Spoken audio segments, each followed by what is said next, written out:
का उपयोग नहीं करते हैं तो हम अपराध से 2 कदम आगे नहीं रह सकते।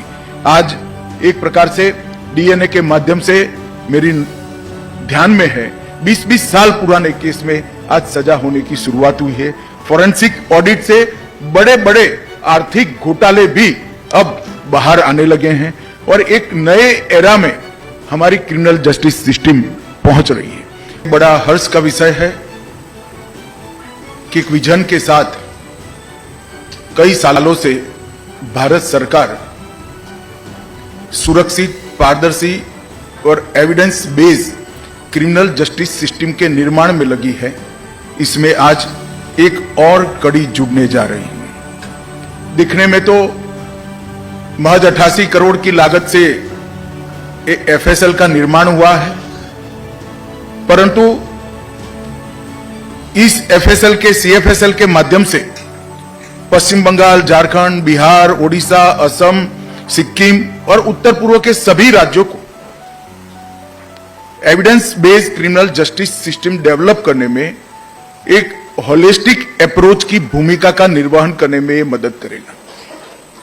ये सभी राज्यों से, पूरे नॉर्थ ईस्ट से कॉम्प्लिकेटेड केस तो यहां आएंगे ही आएंगे, हर विधा के आएंगे, परंतु इसके साथ साथ हमारे 3 नए आपराधिक न्याय प्रणाली से जुड़े कानून और उसके क्रियान्वयन में एविडेंस का महत्व, फॉरेंसिक साइंस का महत्व और उसका दोषियों को सजा कराने में महत्व, ये तीनों प्रक्रिया को समझाने में, अपनाने में और उसको अंततोगत्वा पुलिस स्टेशन तक पहुंचाने में इस एफएसएल का बहुत बड़ा रोल रहने वाला है।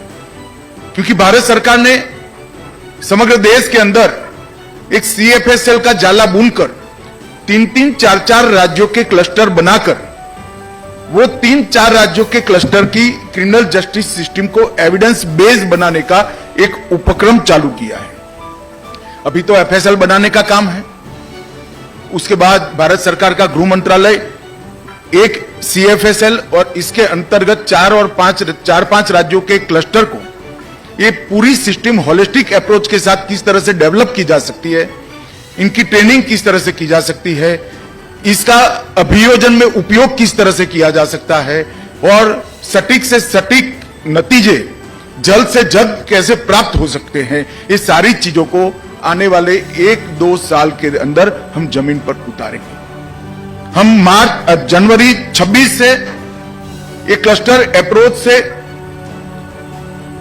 फॉरेंसिक साइंस को थाने तक पहुंचाने का अप्रोच, फॉरेंसिक साइंस के उपयोग को एविडेंस में महत्व देने के लिए हर कोर्ट तक पहुंचाने का एक प्रक्रिया, हर छोटे से छोटे थाने में बैठा इन्वेस्टिगेशन करने वाले व्यक्ति को इसका महत्व समझाने का एक अभियान हम जनवरी 26 से चालू करेंगे और इसके माध्यम से समग्र देश की क्रिमिनल जस्टिस सिस्टम को हम तर्क की जगह एविडेंस बेस्ड बनाएंगे, जिससे संदेह की कोई गुंजाइश नहीं रहेगी, शक का लाभ दोषियों को नहीं मिलेगा और जो पीड़ित है उसको न्याय मिलेगा। ये पूरी प्रक्रिया तभी हो सकती है जब पूरे देश में जितने भी पुलिस स्टेशन है, जितने भी हमारे पब्लिक प्रोसिक्यूटर्स हैं और जितने भी कोर्ट है, वो सब ये पूरी प्रक्रिया का महत्व समझे, इसको अपनाएं और अपने कामकाज में उसको महत्व का स्थान दें।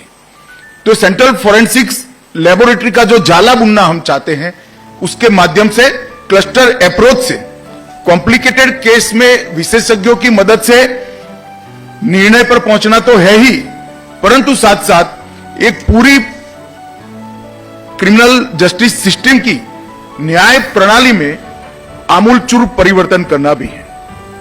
ये जो 6 एकड़ में लगभग 90 करोड़ की लागत से सीएफएसएल बनी है, इसमें बायोलॉजी, सीरोलॉजी, डीएनए परीक्षण, केमिस्ट्री, विस्फोटक, विष विज्ञान, narcotics, ballistic, computer science, psychology और फिजिक्स, ये सब डिपार्टमेंट एक साथ चालू होंगे।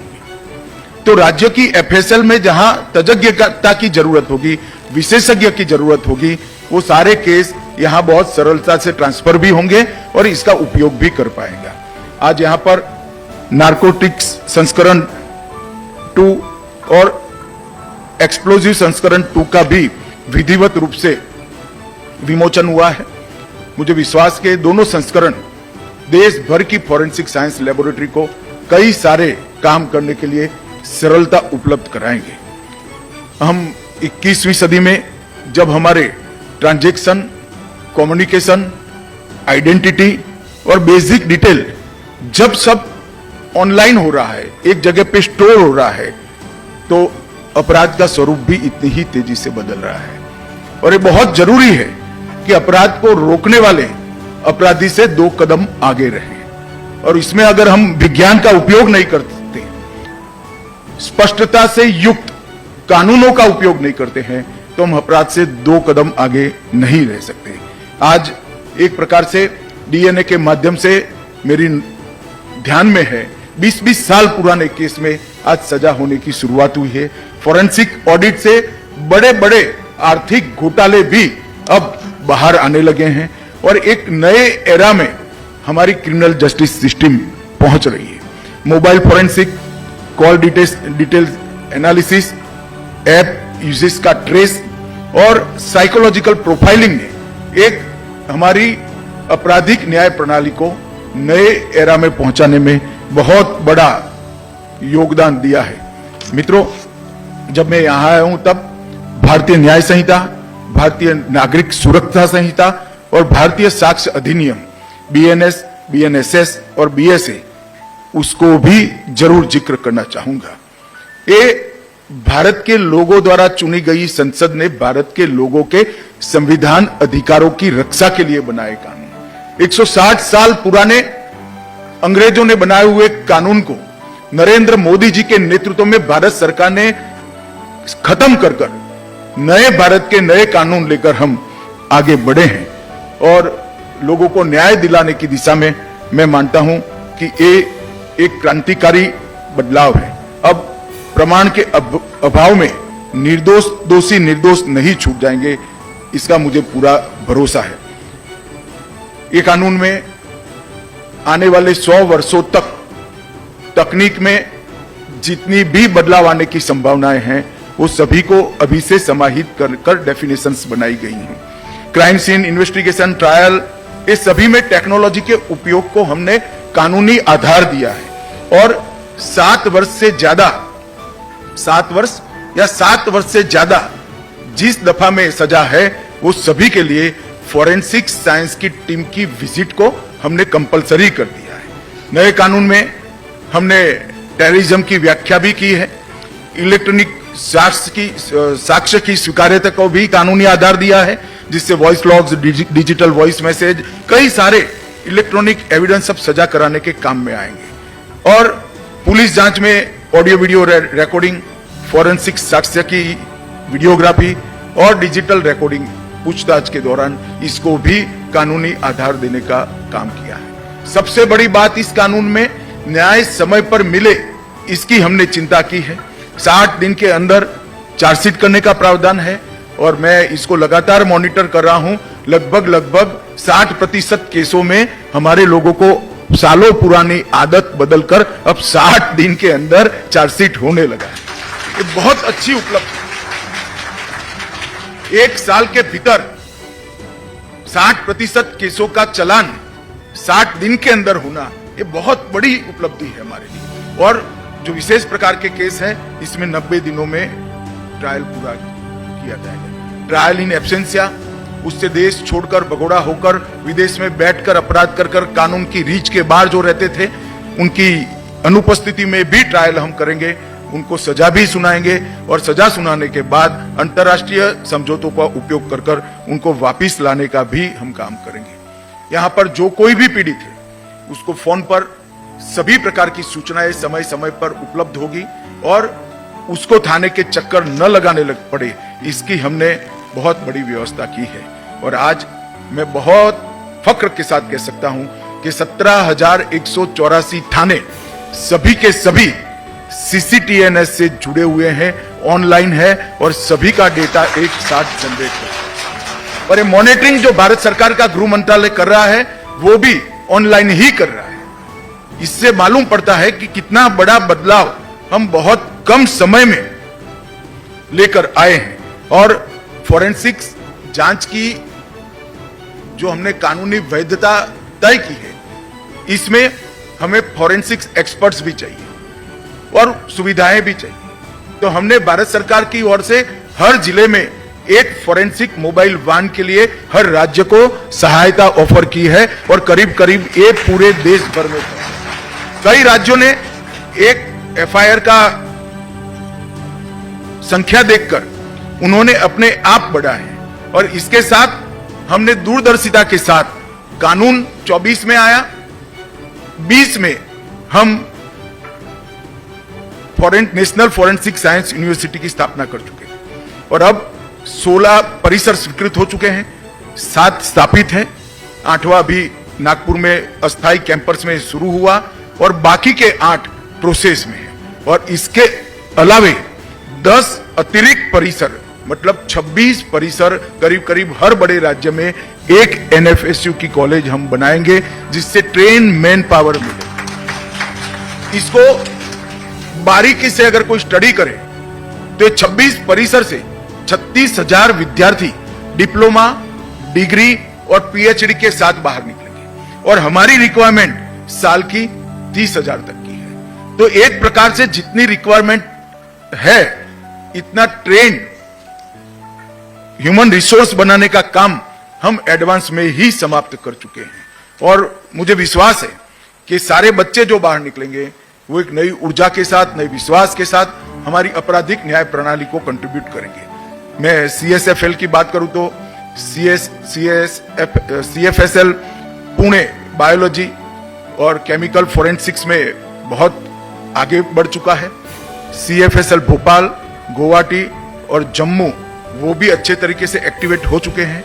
सीएफएसएल चंडीगढ़ डीएनए टेस्टिंग के लिए आज दुनिया की सबसे आधुनिक से आधुनिक फोरेंसिक लेबोरेटरी के समकक्ष है और एनसीएफएल हैदराबाद डिजिटल युग में जितने भी अपराध होते हैं इसके विश्लेषण के लिए हमने बहुत सक्षम बनाया है। 1300 करोड़ से अधिक लागत से एनएफएसयू के और 9 कैंपस बनेंगे और 860 करोड़ की लागत से नई 7 सेंट्रल फोरेंसिक साइंस लेबोरेटरी बनाएंगे जो उत्तर प्रदेश, छत्तीसगढ़, उड़ीसा, राजस्थान, तमिलनाडु, केरल और बिहार में। तो एक प्रकार से देश भर में राज्यों की फोरेंसिक साइंस की फैसिलिटी को एक सपोर्ट बेस बनाने का काम भारत सरकार के गृह मंत्रालय ने कर दिया है। लगभग 2080 करोड़ की फोरेंसिक क्षमताओं के आधुनिकीकरण की योजना भी हम ला रहे हैं और 200 करोड़ की लागत से नेशनल फोरेंसिक डेटा सेंटर की स्थापना भी करेंगे जिससे अनेक प्रकार के डेटाओं का संग्रहण और आर्टिफिशियल इंटेलिजेंस के आधार पर इसका विश्लेषण और वो विश्लेषण का हर फोरेंसिक साइंस को उपलब्ध कराकर जांच को और पैनी बनाने का काम हम करेंगे। इससे भारत अब एविडेंस बेस्ड जस्टिस के युग में प्रवेश करने की बहुत सरलता हो जाएगी। भाइयों बहनों, आज मेरे सामने ज्यादातर लोग वो बैठे हैं जो इस लैब से जुड़े हैं या इस काम से जुड़े हैं। मेरा आप सभी से अपील है, इसको हम प्रोफेशनल काम न समझें। हमारे संविधान निर्माताओं ने आजादी की स्पिरिट को हमारे संविधान के अंदर भरने का काम किया, मगर वो स्पिरिट को जमीन पर उतारने का काम शायद हम बहुत देरी से शुरू कर रहे हैं। एक गरीब आदमी इतना निराश हो जाए कि थाने में फरियाद करने ही न जाए। उसके शरीर के साथ हुए अन्याय को, उसकी संपत्ति के साथ हुए अन्याय को और उसके सम्मान के साथ हुए अन्याय का न्याय मांगने का इसका हौसला ही टूट गया है। हमारा दायित्व है कि हर गरीब से गरीब व्यक्ति सर ऊंचा कर कर सिस्टम पर भरोसा कर कर थाने में जाए, फरियाद कराए और न्याय प्रक्रिया से कम समय में न्याय प्राप्त करे। और इसके लिए फोरेंसिक साइंस का ये पूरा फैमिली जो है, चाहे सीएफएसएल होगा, चाहे एनएफएसयू होगा, चाहे राज्य की फोरेंसिक साइंस लेबोरेटरीज होगी, ये पूरे परिवार ने अपना रोल धर्म समझकर अपनाना होगा। एक स्पिरिट के साथ कि हम देश में न्याय के परिदृश्य को बदलना चाहते हैं, हम देश में समय पर न्याय उपलब्ध कराना चाहते हैं और हम देश में देश का सजा कराने का दर दुनिया में सबसे ऊपर ले जाना चाहते हैं और सजा कराकर हम क्राइम को कंट्रोल करेंगे। ये मिशन के साथ आप लोगों ने काम करना चाहिए। जय हिंद साहब के नेतृत्व में आप सभी, मुझे भरोसा है कि ये जो स्पिरिट है भारत सरकार का, उसको जमीन पर उतारने में हम सब लगेंगे और हमारे 130 करोड़ लोगों को फिर से एक बार न्याय पर भरोसा हो, ऐसा वातावरण बनाएंगे। आप सभी को अनेक अनेक शुभकामनाएं देता हूं और आने वाले दिनों में आपके महत्वपूर्ण रोल को समझकर आप देश के अंदर संविधान का राज करने में आप मदद करेंगे, ऐसा भरोसा भी करता हूं। वंदे मातरम।